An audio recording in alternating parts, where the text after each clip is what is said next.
김윤경의 생생경제. 안녕하세요. 김윤경입니다.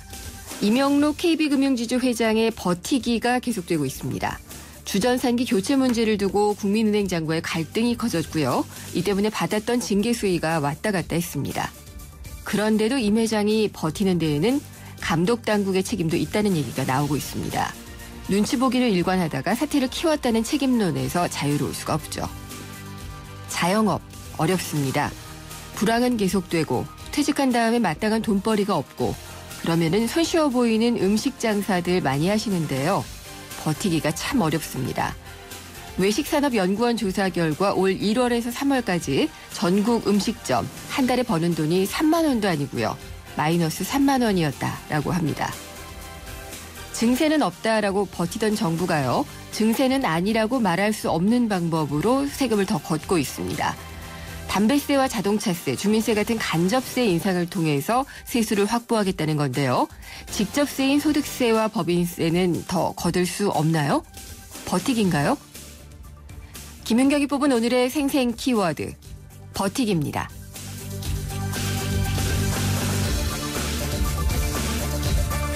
네, 저희 생생경제가 준비한 오늘의 경제 이슈입니다. 세탁기 파손을 둘러싸고 글로벌 기업인 삼성전자와 LG전자의 싸움이 점입가경으로 치닫고 있습니다. 독일 베를린에서 열린 유럽 가전전시회에서 삼성전자는 LG전자의 사장과 임원진이 자사의 세탁기를 고의로 파손했다라고 주장을 하고 있고요. LG전자는 통상적으로 있을 수 있는 일이라고 반박을 했습니다.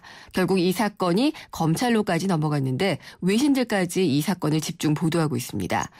결국은 두 회사 모두 이미지가 실추되지 않았나 싶은데요. 사건의 진실이 무엇인지 잠시 후 2부에서 짚어보도록 하겠습니다.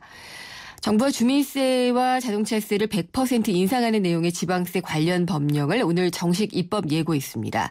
지난주에 담배세 인상 입법 예고에 이어서 지방세 개정안까지 증세 논란이 거세지고 있는데요. 재정 마련을 위해서 꼭 필요한 증세이기는 하지만 증세의 방법이나 순서가 뒤바뀌지 않았느냐 이런 지적이 잇따르고 있습니다. 당장 서민들의 주머니부터 가벼워지는 증세, 문제점이 있겠죠. 이것이 무엇인지 3부에서 자세히 알아보도록 하겠습니다. 김윤경의 생생경제 1부 시작합니다. 사장님들, 가게에서 전화 쓰랴, 인터넷 쓰랴, 카드 결제 시스템 쓰랴 요금 부담 많이 되셨죠? 그래서 올레 소호 성공팩은 이 모든 걸 월 2만 원에 지금 신청하세요. 우리 가게 성공 비결 올레 소호 성공팩. 가입 문의 국번 없이 100번, 부가세 별도, 올레.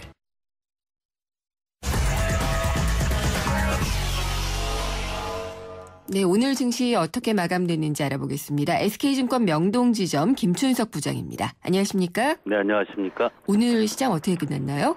오늘 시장은 하루 종일 좀 혼조세를 보였는데요. 네. 결국 오전에 좀 상당히 낙폭이 깊었던 걸 만회하면서 오후에는 뭐 플러스는 못 났지만 좀 만회하는 부분은 끝났습니다. 거래소 코스피 지수가 마이너스 6.04포인트 빠졌습니다. 2035를 기록을 해서 2030선을 지키면서 끝났고요. 네. 코스닥은 마이너스 4.88포인트 565.77을 기록하면서 끝났습니다. 상당히 시장이 혼조세를 보이고 있는 그런 모습인데요. 오늘 같은 경우는 거래소에 이제 외국인들이 이제 한 161억 정도 순매수를 기록하면서 끝나긴 했는데 장중에 계속해서 마이너스를 보이다 보니까 시장의 흐름 자체가 좀 안 좋은 쪽으로 갔습니다. 아무래도 내일하고 모레에 있는 FOMC 회의에 대한 어떤 그런 의구심 그리고 이제 스코틀랜드 독립투표가 또 있죠, 18일 날. 그런 부분 자체가 전반적인 시장의 어떤 그 매수세에는 좀 악영향을 미쳤다 이렇게 볼 수 있을 것 같습니다.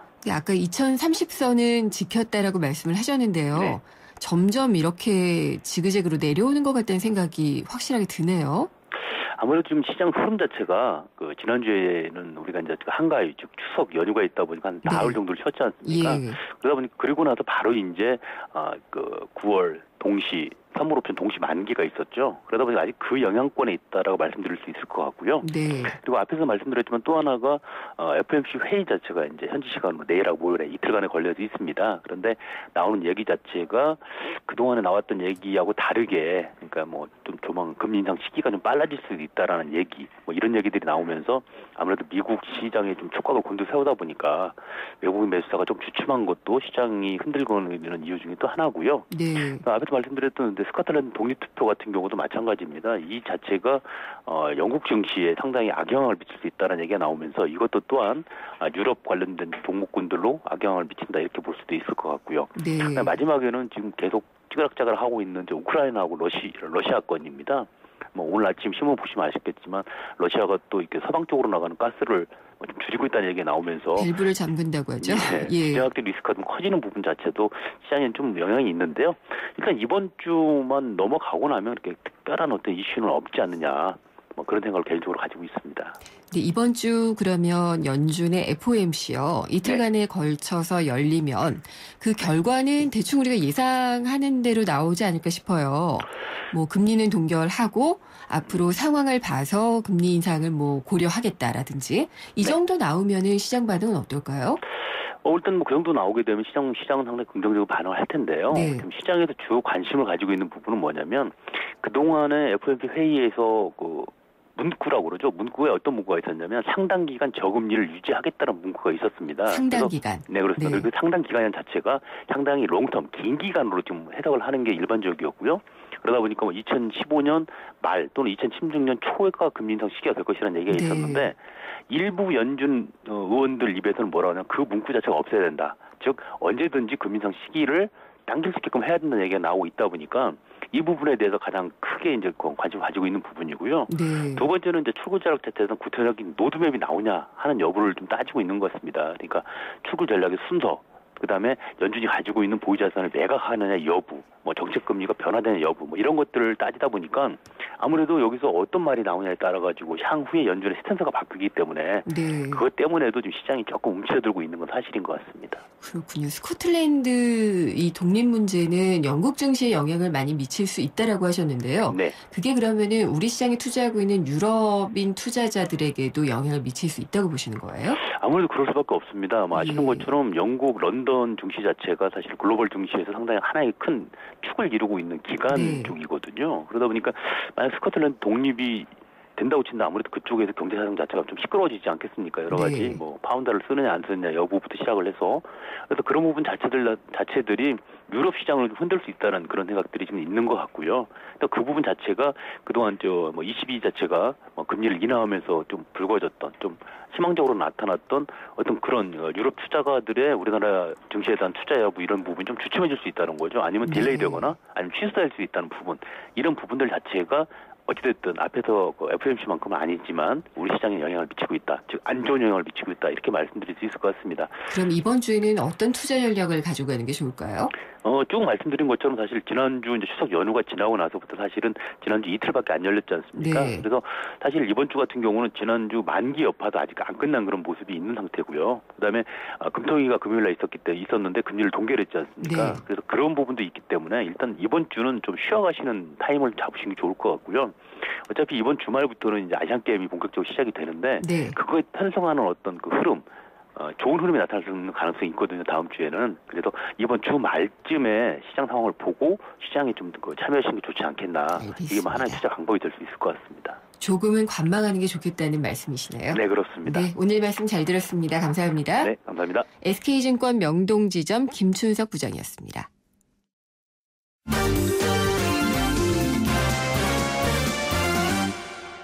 오늘의 주요 경제 뉴스 정리해 보겠습니다. 한국일보 이성철 부국장입니다. 안녕하십니까? 안녕하세요. 대기업들의 실적 전망이 나왔나요? 지금 이제 3분기 실적이 이제 조금 이달이 끝나면 이제 3분기 실적이 네. 나올 것이고요. 벌써부터 이제 연간 실적에 대한 전망들이 조금씩 나오고 있는데 주요 대그룹들, 그러니까 삼성, 현대차, SK, LG, 롯데 이렇게 우리나라 5대 주요 재벌그룹 상장사들의 전망치가 작년보다 안 좋을 것 같다라는 뭐 어느 정도 예상이 됐습니다만 네. 지금 그렇게 지금 얘기가 나오고 있습니다. 올해 전체로요? 네, 가장 역시 그 진폭이 클 것으로, 그러니까 낙폭이 클 것으로 보이는 데는 삼성인데요. 삼성그룹 상장 계열사들의 올해 영업이익 전망치가 32조 6,900억 원. 그래서 작년보다 한 16% 정도 줄어들 것이다. 예. 이렇게 지금 전망이 나오고 있습니다. 사실 대부분의 계열사들은 실적이 좋습니다. 예컨대 삼성 엔지니어링, 삼성 SDI는 작년 적자에서 올해 흑자 전환이 확실시되고요. 삼성증권, 삼성카드 이런 금융계열사들도 꽤 많은 실적 호전이 예상이 되고 있습니다. 호텔신라도 그렇고 삼성물산도 그렇고. 근데 문제는 역시 그 삼성그룹의 거의 대부분을 차지하고 있는 삼성전자의 실적이 지금 문제인데요. 어느 정도나 줄 걸로 예상되나요? 지금 금년도 예상치 증권사들 전망치를 종합해 보면 29조 3천억 원. 예. 사실 적은 금액은 아니죠. 회사가 29조 3천억 원, 30조 이익을 낸다는 건 어마어마한 건데 그럼에도 불구하고 작년이 좋았기 때문에 작년보다 한 20% 정도 감소한다는 겁니다. 그러니까 지금 이게 삼성에서 삼성전자 비중이 얼마나 크냐면요. 전체 영업이익 삼성그룹 이 상장 계열사들의 전체 영업이익 예상치가 32조 6천억 원이고 삼성전자가 29조니까 네. 나머지 계열사들은 사실 다 합쳐도 지금 뭐 3조 정도 남짓한 겁니다. 그러니까 삼성전자의 한 10% 정도 되는 그렇습니다. 거네요. 예. 삼성에서 삼성전자의 비중이 얼마나 큰지를 알 수가 있는데 그렇기 때문에 이제 전체적으로도 다 같이 부진해 보이는 그런 모습을 좀 보이고 있는데 지금 삼성전자가 3분기가 꽤 안 좋은 걸로 지금 얘기가 나오고 있죠. 네. 그래서 대부분 지금 증권사들 전망치가 대충 5조 5조 6천억 원 정도인데 일각에서는 앞에 5자를 그리기도 힘든 거 아니냐 뭐 이런 지금 얘기도 나오고 있고요. 네. 그건 어쨌든 9월이 지나봐야 알겠습니다만은 절대 금액으로는 그것도 적은 건 아닙니다만 아무튼 그 작년에 비하면은 많이 안 좋은 것 같습니다. 5대 그룹 중에 이제 롯데 같은 경우도 작년보다 전체적으로 봐서 한 5% 정도 감소가 예상이 되고요. 네. 반대로 SK나 LG 같은 경우는 작년 대비 SK는 8%, LG 같은 경우는 14% 정도 증가한 것으로 보이는데 사실 SK도 텔레콤하고 그 정유 쪽은 별로 안 좋습니다. 근데 그 하이닉스에서 워낙 지금 대박을 내고 있기 때문에 네. 그 영향이 큰 것 같고 LG 같은 경우는 LG전자가 워낙 그 지난 몇 년 동안 그 스마트폰에서 부진해가지고 아주 긴 침체 늪에 빠져 있었는데 조금씩 회복되는 그런 모습을 지금 보이고 있습니다. 현대차는 환율 악재가 좀 있어가지고 조금 늘긴 늘어나는데 한 3% 정도 늘어난 것으로 네. 보인다. 워낙 우리나라 전체에서 또 우리나라 지금 주식시장에서 이 5대 그룹 비중이 크다 보니까 이 추이가 어떻게 보면 전체 실적 또 우리 경제 전체의 성장 이 폭 이런 것들을 좌우하게 되지 않을까 또 생각이 됩니다. 그럴 것이 조금 우려가 되네요. 네. 네. 그리고 이제 중국계 싸널병원이라고 네. 제주에 들어설 것처럼 얘기가 됐는데 이 설립이 무산이 됐다고 하네요. 예, 사실상 무산이 됐습니다. 그 외국계 영리버 병원 1호 네. 으로 투자 개방형 이제 영리병원이라고 우리가 불렀었는데 중국계 산울병원이 제주에 이제 세워질 것이라고 거의 뭐 90% 이상 다 된 것처럼 됐었는데 네. 결국 무산이 됐습니다. 왜 그런가요? 보건복지부가 결국 이 여러 가지 종합적으로 조사를 해보고 분석을 해보니까 도저히 타당성이 없다. 그래서 이 산울병원의 제주도 설립 이 사업 계획서를 이제 승인하지 않기로 오늘 최종 결정을 내렸는데요. 몇 가지 근본적인 문제가 있었다고 합니다. 그 중국 공관을 통해서 네. 이 중국 산울병원의 모기업을 조사를 해보니까 그 모기업의 대표자가 현재 구속 상태에 있고요. 채권 채무 관계도 굉장히 복잡하고 예. 또 이 모기업 산하에 있는 회사들, 계열사람들을 확인해봤더니 그 주소지에 아무것도 존재하지 않는 상당히 정체가 불분명한 그런 이 법인이었던 걸로 지금 확인이 되고 있습니다. 그리고 제주도 내에 일단 설립을 하게 되면은 다른 이제 응급의료 체계 같은 거 이런 것들은 다른 제주도에 있는 의료시설하고 공조를 해야 되는데 네. 그런 것들도 지금 제대로 안 돼 있고요. 또 원래 여기서 그 줄기세포 실험을 하겠다라고 최초에 이제 중국에서는 네. 추진을 했었는데 그걸 우리나라에서는 불허를 했고 그래서 안 하겠다라고 했지만 정말로 하는지 안 하는지 이걸 확인할 방법도 마땅치가 않다는 겁니다. 그래서 여러 가지를 종합적으로 봤을 때 결국 산울병원의 제주도 내 설립은 타당치 않다라고 결론을 내렸고 그래서 우리나라 외국계 1호 영리의료법인 설립도 결국 무산이 됐는데 이게 참 그 1차적으로는 산울병원이라는 데가 부실했다는 게 문제겠지만 그 관련 내용을 제대로 사실은 파악하지도 않고 네. 몇 달 전이었죠. 그 청와대 몇 달까지도 주재 안 되는 투자회의에서 것 같고요. 예. 다 된 것처럼 정부가 네. 발표를 했었거든요. 그렇죠.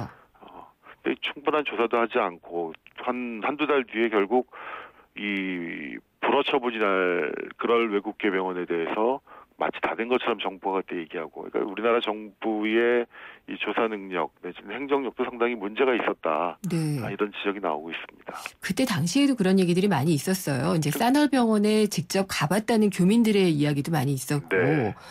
그런 것들을 다 무마시킬 수 있는 것처럼 얘기를 했던 게 문제인 것 같아요. 어떻게 보면 기초적인 조사도 안 돼 있었던 것 같은데 그렇지 네. 않고서야 그렇게 국민들한테 이거 뭐 곧 다 될 것처럼 네.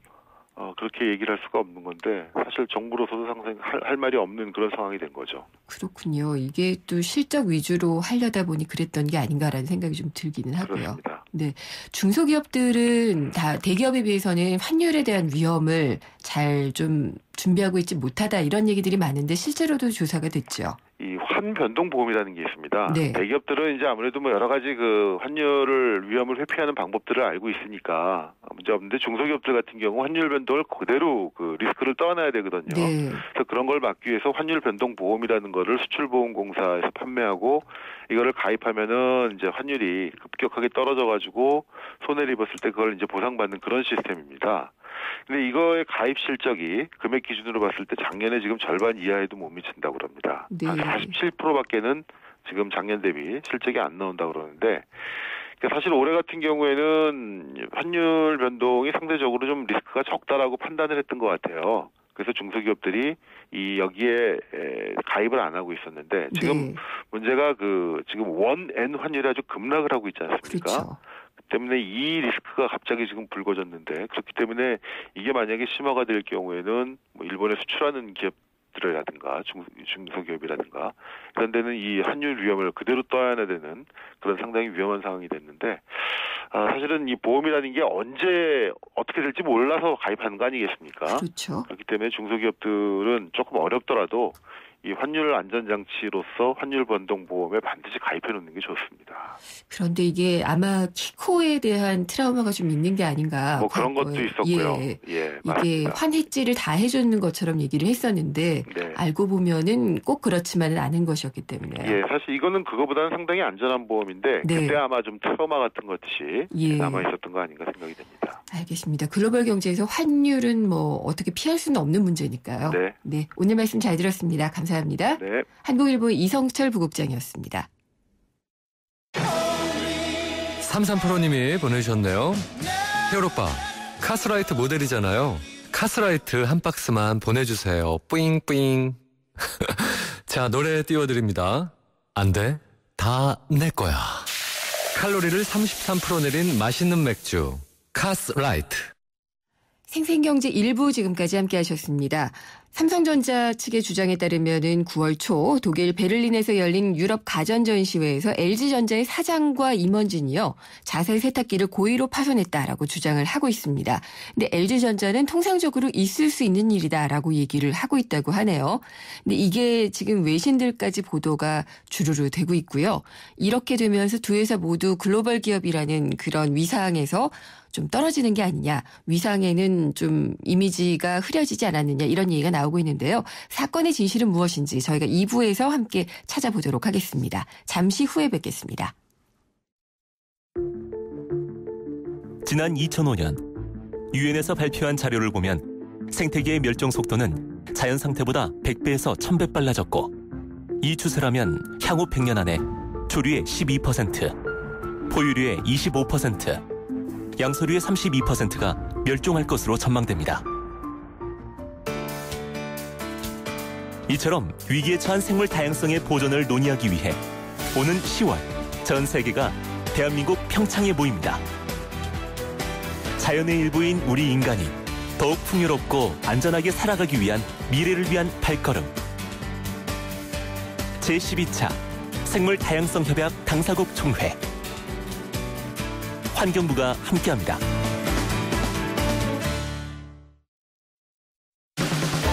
(20년차) 경제 전문 기자 김인경 기자가 전하는 알기 쉬운 경제 이야기.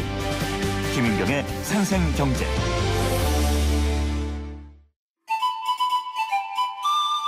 어머머, 진짜 경제는 장바구니 안에 있지. 발로 뛰는 생생경제가 찾은 구석구석 경제 현장. 장바구니 생생경제.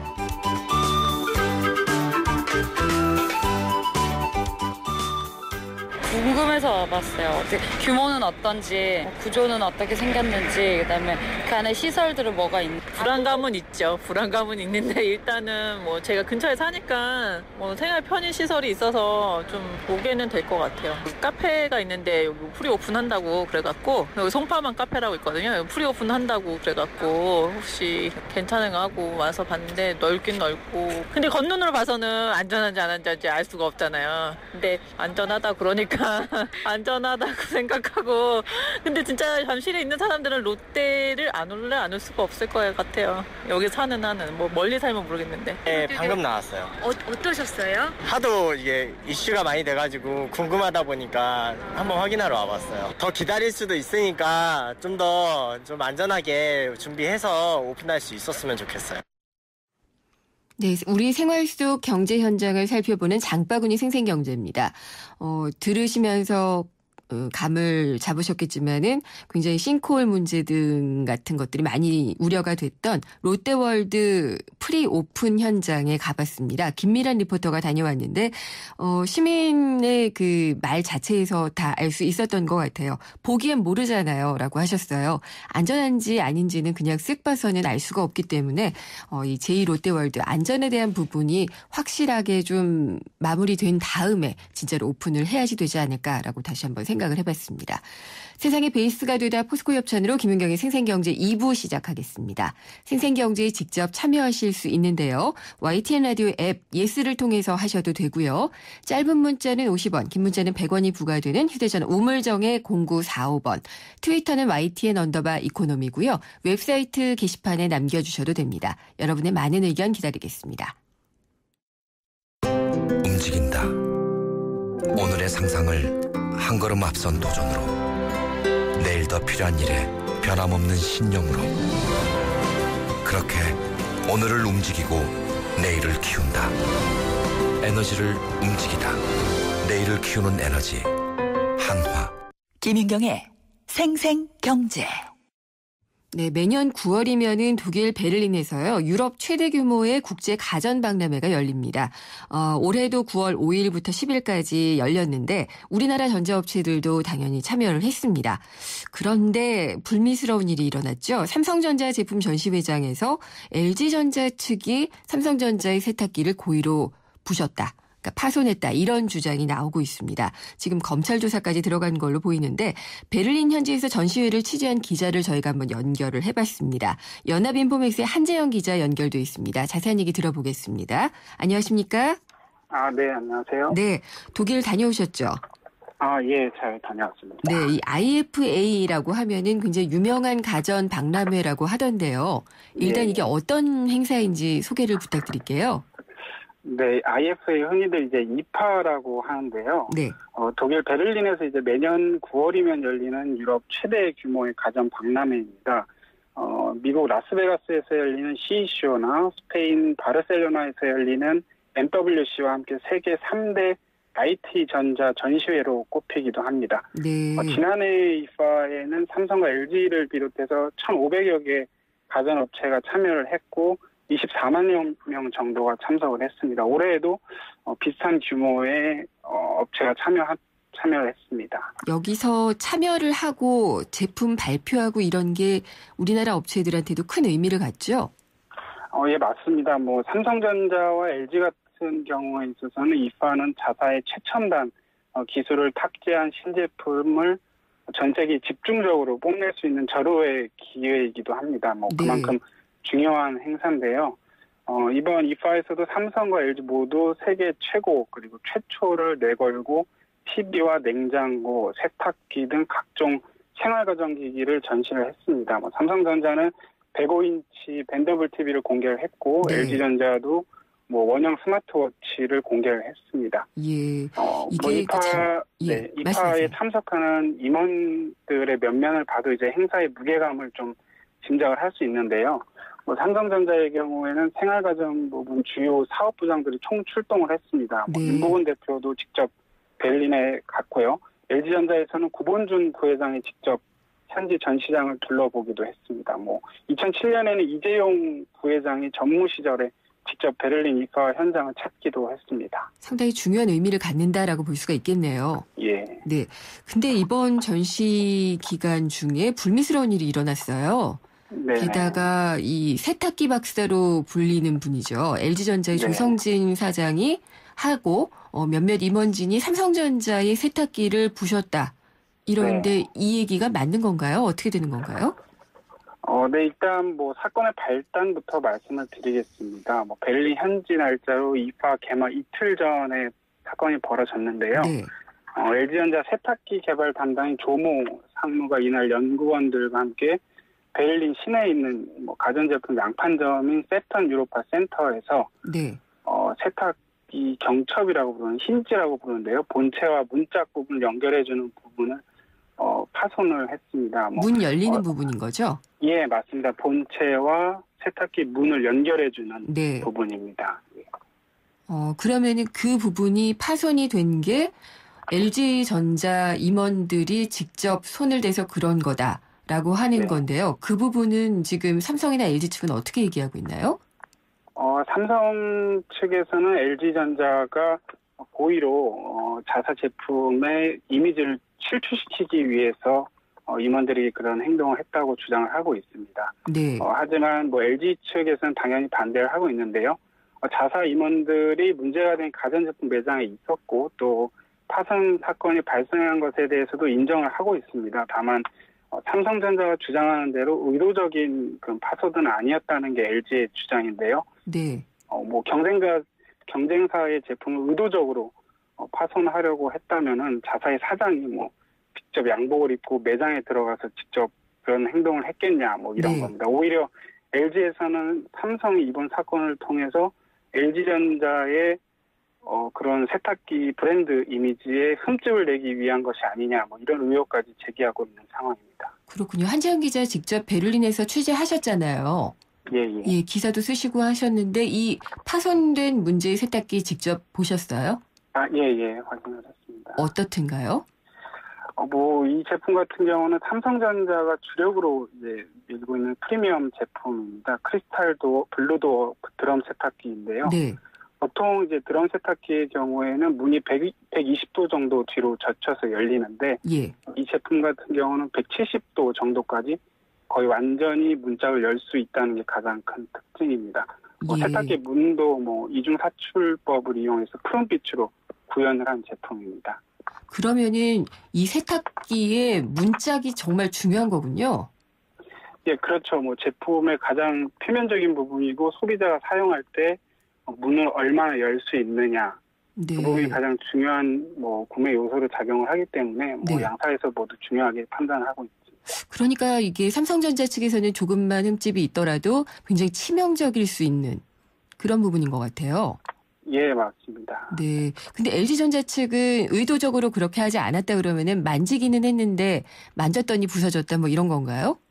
일단 뭐 그 세턴이라는 곳이 우리나라 치면 뭐 하이마트 같은 양판점입니다. 그러니까 네. 뭐 삼성전자와 LG전자의 제품만 있는 게 아니라 현지나 뭐 글로벌 가전업체 제품들이 다 전시가 돼 있는 곳인데요. 예. LG전자에서는 임원들이 뭐 타사 제품을 확인하기 위해서 그 힌지 부분에 이제 힘을 가했고 유독 삼성전자 제품만 그 부분이 약해서 파손이 됐다. 뭐 이렇게 주장을 하고 있는 상황입니다. 그래요? 예. 그러면은 어쨌든 이 사건이 9월 5일부터 10일까지 있었던 행사 기간 중에 있었던 거잖아요. 예, 맞습니다. 근데 이게 뒤늦게 알려졌어요. 네네. 기자들은 어때요? 알고 있었어요? 뭐 그 현지에서 저희도 파악을 했었고요. 그게 뭐 현지 매장에서 그런 사건이 발생했다는 거를 삼성전자 유럽 쪽 법인 쪽에서 확인을 해서 이런 사실이 알려지게 됐습니다. 뭐 기자들한테 알려줬고요? 예, 그런 사실이 뭐 사실 어떻게 보면 축제라고 할 수 있는 기간에 이런 불미스러운 일이 발생을 해서 기자들 모두 좀 안타까워하긴 했습니다. 그러면은 그쪽에도 아마 CCTV가 있었을 것 같고요. 그게 아마 현장 사진이 있을 텐데 기자들이 그것도 보셨어요, 혹시? 실제로 가서 확인한 기자들도 있고요. 뭐 전해주는 뭐 영상이나 사진을 통해서 확인을 하기도 했습니다. 어떻게요? 그게 파손이 되면은 문짝이 이렇게 자연스럽게 닫히는 게 아니라요. 약간 덜컥대면서 문이 닫히게 됩니다. 왜냐하면 문짝과 본체를 연결해주는 부분이 파손이 됐기 때문에 문이 아무래도 잘 닫히지 않게 되겠죠. 그렇게 되면은 삼성 입장에서는 소비자들이 우리 제품에 굉장한 손상이 발생할 수 있고 이런 이미지를 갖게 되는 거죠. 한지영 기자나 기자들 판단으로는 어떠세요? 이게 고의로 망가뜨린 것 같으세요? 아닌 것 같으세요? 근데 그게 가장 핵심인 것 같습니다. 네. 왜냐하면은 삼성에서는 이게 LG전자에서 자사의 그런 브랜드 이미지를 깎아내리기 위해서 임원들이 이렇게 여러 매장을 다니면서 고의로 파손을 했다고 주장을 하고 있는. LG는 전혀 고의성에 대해서는 부인을 하고 있거든요. 단지 다른 타사 경쟁사 제품을 살펴보는 것은 아주 통상적인 일이고 그런 과정에서 삼성전자의 제품이 약했기 때문에 파손이 된 거다. 이렇게 주장을 하고 있습니다. 지금 이제 공식적인 답변은 그렇게 하시는데 네. 기자들 많이 출장 같이 가잖아요. 예. 그러면 거기서 기자들끼리 대화를 나누셨을 것 같대요. 네네. 이 고의로 보이느냐 아니냐. 네. 그 얘기는 좀 전해주실 수 없나요? 어떤 얘기 오갔나요? 이게 좀 민감한 부분이라 저희 개인적인 생각을 말씀드리긴 좀 조심스러운데요. 이게 양측이 다 좀 신중하지 못했던 부분이 없지 않아 있는 것 같긴 합니다. LG전자의 경우에도 조성진 사장께서 직접 그렇게 현지의 제품을 둘러보면서 파손을 할 정도까지 테스트했다는 데 대해서는 조금 기자들 사이에서 좀 좋지 않은 컨센서스가 형성돼 있는 거는 맞는 것 같습니다. 네. 그러니까 이제 파손이 될 수 있을 만큼 열고 닫고 이렇게 했던 모양이네요. 그러니까 몸에 체중을 실어서 문을 파손했다 이렇게 삼성은 주장을 하고 있습니다. 그런 장면이 보였나요? 그거는 이제 삼성에서 CCTV로 자체적으로 확인을 한 결과 그렇게 파악이 됐고요. 그런 부분을 이제 검찰에 수사 의뢰를 한 겁니다. 네. 근데 이게 사실 궁금한 부분은 진짜 LG전자 사장까지 동원이 돼서 이 문을 부서뜨렸느냐라는 게 되기는 하겠지만은요. 예. 결과적으로는 삼성이나 LG나 좀 창피한 일이 되는 것 같다는 생각이 들어요. 네, 맞습니다. 이게 국제적인 행사기 때문에 국내 업체들이 이렇게 공방을 벌이는 것에 대해서는 이미지가 실추될 수밖에 없겠습니다. 원래 두 업체가 이제 해외에서도 경쟁을 참 많이 하는 업체인데요. 아무래도 TV나 세탁기 이런 가전 산업에 있어서는 삼성과 LG가 사실 글로벌 시장을 주도를 하고 있기 때문이기도 합니다. 그런 측면에서 봤을 때 국내 업체들의 이미지가 좀 깎아졌다 이렇게는 말할 수 있을 것 같습니다. 이거 말고도 삼성전자, LG전자 가전 부문에서 서로를 헐뜯는 것들 상당히 많았죠. 예, 가전뿐만이 아니라 여러 부분이 있었습니다. 최근에는 냉장고 용량을 가지고 공방을 좀 벌였는데요. 그 2012년도의 일입니다. 냉장고 용량을 가지고 삼성전자가 LG전 타사 제품과의 용량을 직접 물로 이제 냉장고 용량을 비교하는 영상을 공개해가지고 논란이 됐었는데요. 기억나네요. 예. 네, 그거 가지고 이제 법정으로 비화가 됐고, 법원에서 이제 권고를 해서 양사 모두 소송을 취하기도 했습니다. 예전에 TV 같은 경우에는 3D 화면 구형 방식을 놓고도 양사가 설전을 벌이기도 했었습니다. 디스플레이 같은 경우도 삼성 디스플레이와 LG 디스플레이가 핵심 기술 유출을 놓고서 소송전을 벌이다가 정부가 산업부가 중재에 나서기도 했습니다. 네, 그러면은 그동안에 이런 소송들은 다 취하가 되거나 이런 식으로 무마가 됐나요? 예, 디스플레이 기술 유출 건 같은 경우도 정부가 중재를 하면서 양사가 모두 소송을 취하를 했고요. 냉장고 용량 공방에 대해서도 법원의 권고가 있었기 때문에 양사가 이제 소송을 모두 취하를 했습니다. 그렇군요. 이번 건은 어떻게 될 걸로 보세요? 글쎄요, 검찰의 조사 결과를 좀 지켜봐야겠습니다만은 관건은 아무래도 아까 말씀드렸다시피 삼성전자가 LG전자 파손 행위의 고의성을 입증할 수 있느냐, 또는 없느냐, 이게 아무래도 관건이 될 것 같습니다. 왜냐하면 삼성에서는 의도적으로 LG전자가 하자가 있는 것처럼 보이게 하려고 했다라고 하는 반면 LG전자는 단순한 그냥 통상적인 제품 테스트 행위 에서 발생한 일이다 이렇게 주장을 하고 있기 때문에 그 부분이 가장 쟁점이 될 것 같습니다. 예, 사실관계가 밝혀지는 것도 중요할 테고요. 좀 이렇게 서로를 깎아내리는 거 말고 방법이 없을까? 공정하게 좀 경쟁할 수 있는 방법이 없을까라는 좀 아쉬움도 들고 그렇네요. 예, 그렇습니다. 네, 오늘 말씀 잘 들었습니다. 감사합니다. 예, 고맙습니다. 연합인포맥스의 한재영 기자였습니다.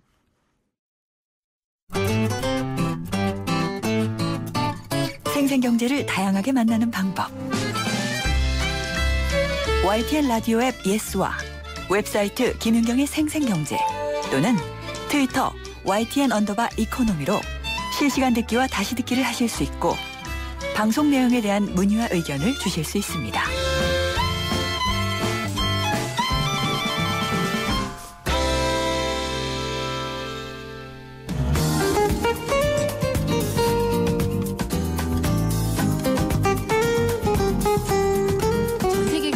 어떻게 돌아가는지 돌아보는 글로벌 경제 이슈 시간입니다. 이장원 연합인포맥스 부장 전화 연결돼 있습니다. 안녕하십니까? 네, 안녕하십니까? 스코틀랜드 분리 독립 문제, 이게 참 핫이슈는 핫이슈네요. 예. 영국에서 자금이 많이 빠져나가고 있다 이런 얘기도 들리더라고요. 예, 그렇습니다. 일단 스코틀랜드가 지금 어떤 상황인지 좀 말씀을 드려야 될 것 같은데요. 네. 스코틀랜드, 그러니까 영국이 그 네 개의 그 민족이라고 해야 되나요? 그래서 잉글랜드, 스코틀랜드, 웨일즈, 북아일랜드, 이게 이제 하나의 연합체로 이제 구성된 나라인데, 네. 스코틀랜드가 여기서 지금 빠져나가겠다, 그러니까 분리 독립하겠다는 주민 투표를 오늘 18일 날 하고요.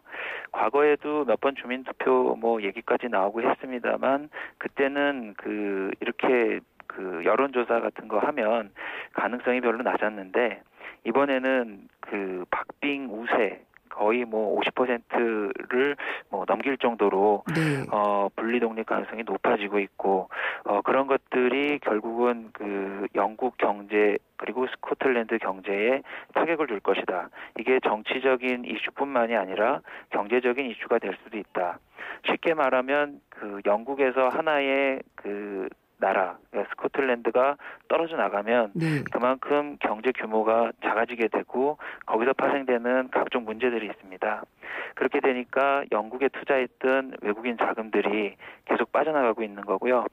한 달 새 27조 원이 빠져나갔다고 하는데 네. 작년에 1년간 영국에 외국인 자금이 8조 원이 유입됐습니다. 근데 이게 한 달 만에 27조 원이 빠져나갔다는 거는 그만큼 투자자들이 이 상황을 심각하게 보고 있다는 네. 그런 얘기고요. 그 영국이 왜 어떤 부분에서 타격을 받는가 이런 부분에 대해서는 뭐 여러 가지 그 경우가 있는데, 일단 스코틀랜드의 북해 유전이 있습니다. 근데 영국에서 이 스코틀랜드 북해 유전이 떨어져 나가면 조세 수입이나 이런 부분에서 좀 타격이 있을 수 있고요. 네. 그리고 금융 시스템도 좀 불안해질 수 있는데, 스코틀랜드가 분리를 하면 파운드화를 계속 쓰겠다고 주장을 하고 있는데 영국이 이걸 허락하지 않겠다는 지금 엄포를 놓고 있고, 그런 논란 속에서 요즘에 파운드화가 계속 폭락을 하고 있어요. 10개월 만에 지금 최저치를 기록하고 있는데, 이런 불안 심리가 외환 시장에서 좀 그 반영이 된다 이렇게 볼 수 있고요. 그리고 한 나라였을 때는 그 영국이 가지고 있는 국가 부채 문제가 큰 문제가 안 되는데, 이게 이제 두 개가 분리가 되면 그 국가 부채를 어떻게 지금 다룰 거냐, 어떻게 네. 나눌 거냐, 이것도 좀 논란이 될 수 있고, 이런 부분들이 뭐 흔히 이제 우리 얘기하듯이 기업 투자라든가 가계 심리 이런 부분의 위축까지 연결이 되면 광범위한 피해로 나타날 수 있다. 이렇게 전문가들이 우려하고 있습니다. 그러면 파운드화를 영국이 못 쓰게 하는 것은 분리 독립을 하지 말라는 그런 뜻의 조치인가요? 예, 영국이 지금 음으로 양으로 계속 그렇게 압박을 하고 있는데, 네. 일단 이 파운드화 문제가 또 그렇고, 스코틀랜드에 그 유명한 은행이 있습니다. 네. RBS라는 그 은행이 있는데, 이 은행에 영국 지분이 많이 들어가 있거든요. 그러니까 스코틀랜드가 분리를 하면 네. 그 스코틀랜드 은행들의 본사를 런던으로 이전하겠다. 그러니까 돈줄을 어떻게 보면은 좀 장악을 하겠다 이런 네. 식으로 좀 위협을 좀 하고 있고요.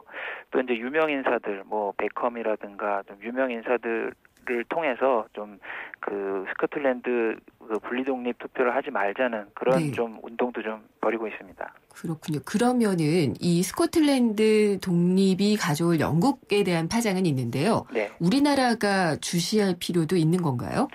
예, 일단 우리 증권가에서도 그런 얘기가 좀 나오고 있는데요. 일단 우리 주식시장에 영국계 자금이 좀 많이 들어와 있다고 해요. 네. 아까 말씀드렸지만 영국 영국이 경제가 불안하고 자금이 빠져나가면 우리나라에 들어와 있는 영국계 자금이 빠져나갈 가능성이 있기 때문에 우리나라 주식시장에 분명히 그러니까 외국인 매도가 일어나면서 주식시장에 악영향을 미칠 수 있고요. 이 자금이 외환시장을 통해서 빠져나가기 때문에 그 외국 자금이 빠져나가면 우리 달러와 환율이 조금 요즘에 상승 압력을 받고 있는데 더 올라갈 수 있습니다. 그래서 이 금융시장 쪽에 좀 충격이 단기적으로 있을 거라고들 얘기를 하는데 사실 이 스코틀랜드 독립이 이제까지 없었던 이슈이기 때문에 이게 어느 선까지 파장이 가고 이게 유럽 경제 전체적으로 또 영향을 줄 거라는 얘기도 있기 때문에 단기적이 될지 중장기적이 될지는 좀 더 지켜봐야 될 것 같습니다. 그렇군요. 그리고 또 이제 N1 환율 때문에도 그렇고 다른 나라도 그렇고 또 환율이 많이 들썩들썩하고 있는 것 같아요. 네네. 그래서 이 글로벌 국가의 환율 전쟁, 외환 전쟁이라고 해야지 되나요? 네네. 또 벌어지고 있는 것 같은데 어떻게 봐야지 될까요? 예, 요즘 가장 이제 눈에 띄는 거는 달러 강세고요. 네. 미국 통화인 달러가 강세를 보이고 있는 거는 앞으로 이제 미국이 양적 완화를 끝내고 금리를 올릴 가능성이 있다. 그럼 미국의 금리를 올리면 그만큼 미국 경제는 좋은 상황이고 그렇게 되면은 외국인 투자 자금이 미국으로 들어오기 때문에 달러 가치가 오르는 그런 현상이 되고 있고요. 이제 문제는 그 다른 나라들 유럽이라든가 일본 그다음에 신흥국 이런 나라들은 아직 경제 회복이 안 된 상태고 특히 유럽이랑 일본은 돈을 더 풀어서 경제 회복을 시켜야겠다는 그런 압박감이 좀 큰 상태이기 때문에 유로화와 엔화는 좀 떨어지는 상황인데 요즘에 보면은 유럽이 얼마 전에 금리 인하도 하고 뭐 ABS 자산 매입이라든가 돈을 계속 풀면서 환율을 좀 떨어뜨리고 있는데 이렇게 되니까 일본이 지난주부터 구로다 하루이코 그 중앙은행 일본은행 총재가 계속 이제 환율 얘기를 좀 하기 시작했어요. 우리도 좀 주저없이 돈을 풀겠다. 이렇게 좀 얘기를 하고 있는데 그렇게 보면은 유럽이랑 일본이 앞으로 더 유리한 그 환율 환경을 만들기 위해서 좀 갈등을 벌일 여지가 있고요. 과거에는 미국이 그 돈을 풀어서 미국 달러 가치를 떨어뜨리니까 이제 선진국들끼리 그 환율 전쟁이라고 하는 게 있었는데 지금은 조금 양상이 다른 게 미국은 마이웨이로 좀 따로 떨어져 있고 유럽이랑 일본이 좀 옥신각신하고 또 신흥국들은 요즘 조용합니다만 뭐 중국이랑 인도 같은 나라도 언제든지 자기들 이익에 좀 부합하지 않는다고 판단이 되면 환율 부분에 대해서 또 유럽, 일본 환율에 대해서 얘기할 수 있는 여지가 있기 때문에 앞으로 이 환율 문제를 놓고 그 각국이 좀 옥신각신할 것 같습니다. 예전에는 통화 가치가 높은 것이 국력을 상징을 했다면요. 이제는 누가 낮출 수 있느냐 능력을 갖고 있는 게 능력인 것 같아요. 예, 어떻게 낮출 것인가 그 방법론을 찾는 게 어떻게 보면 지금 말씀하신 대로 능력인 것 같습니다. 우리나라는 또 어떻게 해야지 되나 걱정이네요. 네. 워렌 버핏과의 점심이 굉장히 비싸잖아요. 한 끼 하는데요. 네네. 얼마였죠, 올해는요? 올해는 7억 원. 우리 돈으로 7억 원이라고. 7억 원을 낼 만한 가치가 있다고 하나요? 네, 이 워렌 버핏 올해 점심을 먹은 사람은 아닌 것 같은데 그 과거에 점심을 먹었던 펀드 매니저가 자기 경험담을 인터넷 언론 이제 마켓워치라는 언론에 이제 기고를 해서 좀 화제가 되고 있는데요. 자기는 그 버핏이랑 점심을 먹으면서 한 5가지 정도의 교훈을 얻었다. 네, 궁금하네요. 버핏이 이제 가장 한 게 그 아이처럼 살아가는 그런 게 이제 좀 눈에 띄는데 뭐냐면은 그 호기심이 많다고 해요. 그러니까 배우려는 호기심이 많다고 하고 이런 것들이 워렌 버핏이 그 대투자가가 되는 배경이 되지 않았냐 그렇게 좀 보고 있고 그리고 워렌 버핏은 노라고 말할 때는 확실하게 노라고 말한다고 합니다. 아니라는 의사 표현을 확실하게 이제 하는 거고 순간적으로 그게 불편할 수 있지만 결국엔 그렇게 하는 게 맞다.